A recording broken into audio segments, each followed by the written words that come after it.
Hello friends, good morning, नमस्कार। कैसे हैं आप लोग? चलिए, मुझे आशा ठीक होंगे। एक बार फिर हम अपने चैनल एनके प्रजापति सर में हाजिर हैं। आज हम लोग डीएनए के बारे में पढ़ेंगे। डीएनए की जो संरचना दिखाई दे रही है आप लोगों की, यह डीएनए की द्विकुंडली संरचना। आज हम लोग डीएनए की द्विकुंडली संरचना के बारे में कुछ महत्वपूर्ण चीजें पढ़ेंगे। यह एक बहुत ही मोस्ट इम्पॉर्टेंट टॉपिक है परीक्षा के पॉइंट ऑफ व्यू से। देखिए, जो संरचना बनी है यह वाटसन एवं क्रिक द्वारा प्रतिपादित डीएनए का द्विकुंडली मॉडल है। वाटसन और क्रिक दो वैज्ञानिक हैं जिन्होंने डीएनए, हम बात करें डीएनए होता है क्या। कोई पूछे डीएनए क्या है तो सिंपल भाषा में जवाब देंगे आप लोग। डीएनए, इसका पूरा नाम होता है डीऑक्सी राइबोज न्यूक्लिक एसिड।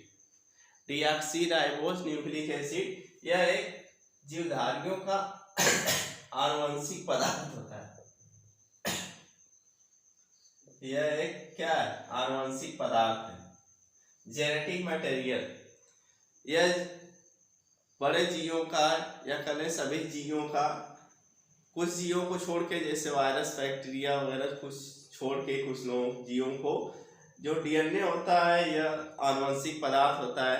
यह सूचनाओं को, जितने भी जेनेटिक इंफॉर्मेशन होती है, हमारी जो आनुवंशिक सूचनाएं होती हैं, उसको एक पीढ़ी से दूसरे पीढ़ी में ट्रांसफर करने का कार्य करता है डीएनए। ठीक है, इसका पूरा नाम एक कभी कभी परीक्षा में पूछता है, इसका पूरा नाम होता है डीऑक्सी राइबोज न्यूक्लिक एसिड। लिख लेंगे आप लोग, डीऑक्सी, यहाँ पर लिखेंगे deoxy ribose nucleic, deoxy ribose nucleic acid या अम्ल। ठीक है, deoxy ribose nucleic acid DNA का पूरा नाम होता है। यह जो स्ट्रक्चर दिखाई दे रहा है, इसका प्रतिपादन वाटसन एवं क्रिक द्वारा सन 1953 ईस्वी में किया गया था। वाटसन एवं क्रिक दो वैज्ञानिक थे जिन्होंने मिलकर संयुक्त रूप से डीएनए की एक संरचना की खोज की, जिसे कहते हैं द्विकुंडली मॉडल। द्विकुंडल इंग्लिश में कहते हैं डबल हेलिकल स्ट्रक्चर।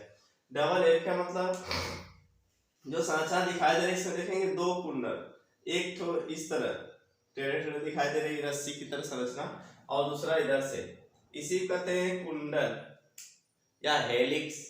इसको हिंदी में कहते हैं कुंडल या हेलिक्स। क्या कहते हैं? हेलिक्स। तो एक हेलिक्स यह हो गया, एक हेलिक्स यह हो गया। इसमें चूंकि इस संरचना में, डीएनए की संरचना में दो कुंडल है या दो हेलिक्स है, इसीलिए इसका नाम दिया गया है द्विकुंडलीय संरचना। ठीक है, इसमें खास बात यह होती है कि जो दोनों हेलिक्स होते हैं वह एक अक्ष के परितः, मान लीजिए एक अक्ष है, इसके परितः दो रस्सी ले लीजिए। जो दोनों हेलिक्स हैं, समझ लीजिए दो रस्सी हैं, और दोनों रस्सी को आपस में इस तरह ऐंठ दीजिए। मतलब आपस में इस तरह ऐंठ दीजिए, जैसे रस्सी देखे होंगे आप लोग, उसको ऐंठ दीजिए। उसी तरह यह एक अक्ष के परितः क्या होते हैं? आपस में इस तरह कुंडलित होते हैं। ठीक है, देख रहे होंगे, यह एक मान लीजिए अक्ष है, इसी अक्ष के परितः ये दोनों हेलिक्स आपस में क्या होते हैं? ऐंठे होते हैं या कुंडलित होते हैं। अब इसमें पहले हम संरचना की बात करें कुछ, फिर उसके बाद कुछ महत्वपूर्ण बातें बताएंगे इसके बारे में। इसमें देखेंगे दोनों हेलिक्स जो होते हैं वो आपस में जुड़े होते हैं। यहाँ पे देख रहे होंगे इस तरह बनाया गया है। यह दोनों हेलिक्स के जोड़ने का कार्य करता है। जो एक डंडे की तरह संरचना बनाए हैं हम, पगडंडे, जैसे सीढ़ी नहीं होता इस तरह, सीढ़ी इस तरह सीढ़ी होती है, तो इसमें जो डंडे होते हैं इस तरह, मान लीजिए दो रस्सी है, इस तरह डंडे दोनों आपस में, दोनों रस्सी को जोड़ा गया है डंडों के द्वारा। सीढ़ी जैसे होती है ना, लैडर कहते हैं, उसी तरह दोनों हेलिक्स आपस में जुड़े होते हैं कुछ डंडों के, जिसे बेस, यह बेस होता है, जिसे नाइट्रोजन के क्षार या नाइट्रोजन के बेस कहते हैं। यह नाइट्रोजन के बेस आपस में इस डंडों को जोड़े रहते हैं। एक नाइट्रोजन का बेस यहाँ होगा और एक नाइट्रोजन का बेस इधर होगा। जैसे इसको आप एक जोड़ के दिखा रहे, मान लो नाइट्रोजन बेस ए और टी इस तरह हो गए और बीच में आपस में हाइड्रोजन बन, कहीं कहीं जी और सी इस तरह। ये जो ए और टी, जी और सी दिख रहे हैं यहाँ नाइट्रोजन के क्षार होते हैं। 4 प्रकार के नाइट्रोजन के क्षार डीएनए में पाए जाते हैं। A for adenine, T for thymine, G for guanine और सी फॉर साइटोसिन। यहाँ से क्वेश्चन पूछता है नाइट्रोजन में जो बेस पाए जाते हैं, जो नाइट्रोजन के क्षार पाए जाते हैं, वो उसका नाम बताइए।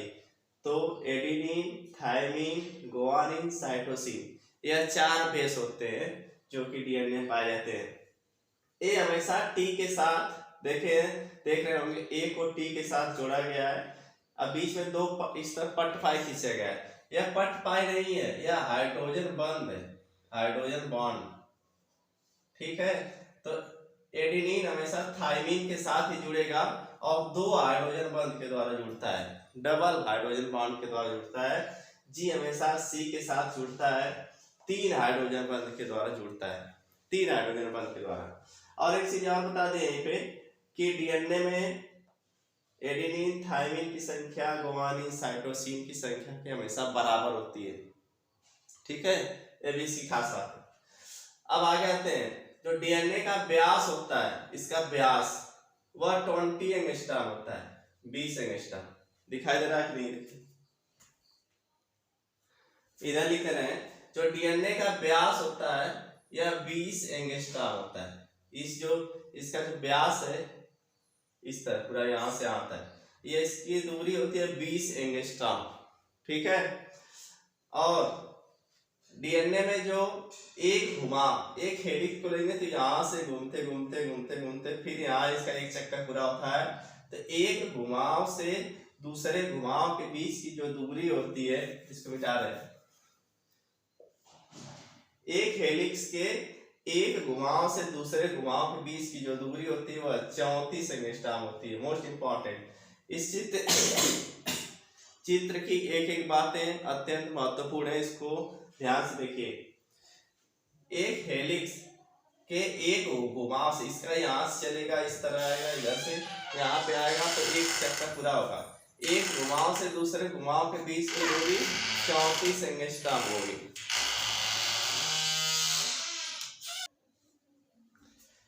चलिए देखिए, एक घुमाव से दूसरे घुमाव के बीच की दूरी 34 एंगस्ट्रॉम होती है, और एक घुमाव से लेके यहाँ तक दूसरे, मतलब इसका एक घुमाव जहां से पूरा होगा, पूरा एक चक्कर, एक राउंड, उसके बीच में जो ये बेस है, जो नाइट्रोजन के क्षार है, जिसको बेस डंडे लिखा गया है, उसकी संख्या 10 होती है। एक घुमाव में जो सीढ़ी की तरह डंडे दिखाई देते हैं, इसकी संख्या 10 होती है। 10 डंडों की संख्या कितना होगी? 10। और 2 डंडों के बीच की जो दूरी होती है 3.4 एंगस्ट्रॉम। कैसे निकालेंगे? यहां से यहां तक की दूरी 34 एंगस्ट्रॉम, और चूंकि इसके बीच में 10 डंडे हैं तो 34/10 कर देंगे तो क्या हो जाएगा? 3.4 एंगस्ट्रॉम। यानी 2 डंडों के बीच की दूरी कितना होती है? 3.4 एंगस्ट्रॉम। ठीक है, डीएनए में कुछ धसाव होते हैं, जैसे रस्सी इस तरह मोड़ते हैं तो कुछ धसाव होते हैं, जिसको मेजर एक्सिस और माइनस एक्सिस, या मेजर ग्रुप कहते हैं और माइनर ग्रुप कहते हैं। मेजर ग्रुप और माइनर ग्रुप कहते हैं। ठीक है, ग्रुप मतलब धसाव। इस तरह देखेंगे तो ये धसाव जो है इसको मेजर ग्रुप या मेजर एक्सिस के नाम से, और दूसरा जहाँ पे कम धसाव होता है वहां उसको माइनर ग्रुप या माइनर एक्सिस के नाम से जानते हैं। ठीक है, जब इसका व्यास 20 एंगस्ट्रॉम होगा तो इसकी त्रिज्या कितनी हो जाएगी? 10 एंगस्ट्रॉम। जो डीएनए की त्रिज्या हो जाएगी वह कितनी हो जाएगी? 10 एंगस्ट्रॉम। ठीक है, इतनी बात समझ में आ रही? एक चीज और, जो हेलिक्स होता है वह विपरीत लिपटा होता है। जैसे ये मार्कर है, 2 मार्कर ले लेंगे साथ में, मान लीजिए 2 रस्सी साथ में ले लीजिए, तो एक का 3, यहाँ जो लिखा है 3 इंड 5 इंड, अगर इसका एक सिरा इधर रहेगा तो इस वाले का विपरीत सिरा इधर रहेगा, तब दोनों रस्सी आपस में इस तरह लिपटे रहते हैं। ठीक है, मतलब दोनों हेलिक्स आपस में विपरीत, दोनों का सिरा समान सिरा एक तरफ नहीं रहता है। इसका 3 इंड इधर रहेगा तो 5 इंड इधर, इसका 5 इंड इधर रहेगा तो 3 इंड इधर। इस बात पे ध्यान देंगे। मतलब यहाँ कर लीजिए जैसे ए बी है तो ये बी और ए इस तरह रहेंगे। मतलब इसका सिरा, जो इसका सिरा इधर रहेगा उसका सिरा विपरीत सिरा इधर रहेगा। समझ में आ रहा है? अब यहाँ देख लेंगे कुछ महत्वपूर्ण बातें इसके बारे में। और जो वाटसन एवं क्रिक ने क्वेश्चन पूछता है कि वाटसन एवं क्रिक ने डीएनए की किस रूप की खोज की थी। तो वाटसन एवं क्रिक ने जिस डीएनए को खोजा था वह बी डीएनए था। डीएनए कई प्रकार के होते हैं, A DNA, B DNA, Z DNA, C DNA. तो उसमें से जो वाटसन एवं क्रिक ने डीएनए खोजा था वह कि कौन सा डीएनए था? यह बी डीएनए था। B for ball, B DNA था। यहाँ से एक क्वेश्चन, यहाँ जो पॉइंट, जितने भी पॉइंट बता रहे हैं सबसे एक एक महत्वपूर्ण इंपॉर्टेंट क्वेश्चन मिलते हैं परीक्षाओं में। और इसके लिए, इस खोज के लिए इन वाटसन एवं क्रिक को नोबेल पुरस्कार मिला था। किस सन में? सन 1962 ईस्वी में। इसके लिए इनको, वाटसन एवं क्रिक को संयुक्त रूप से नोबेल प्राइज मिला था 1962 में। यहाँ पे अभी बताएं कि एडेनिन थाइमिन के साथ हमेशा 2 हाइड्रोजन बंध के साथ जुड़ा होता है, गुआनिन साइटोसिन के साथ 3 हाइड्रोजन बंध के द्वारा जुड़ा होता है डीएनए में। श्रृंखलाएं हाइड्रोजन बंध, अभी बताया दोनों श्रृंखलाएं किसके? हाइड्रोजन बंध से आपस में जुड़ी। ये श्रृंखला हाइड्रोजन बंध से आपस में जुड़ी होती है।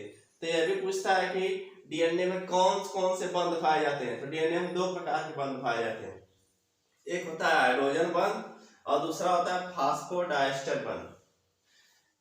डीएनए में 2 बंध होते हैं, फास्फोडाइस्टर बंध और हाइड्रोजन बंध।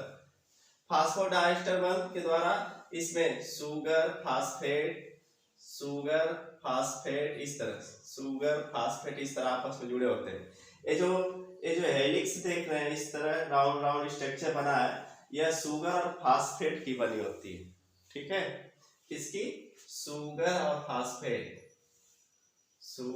फास्फेट की बनी होती है।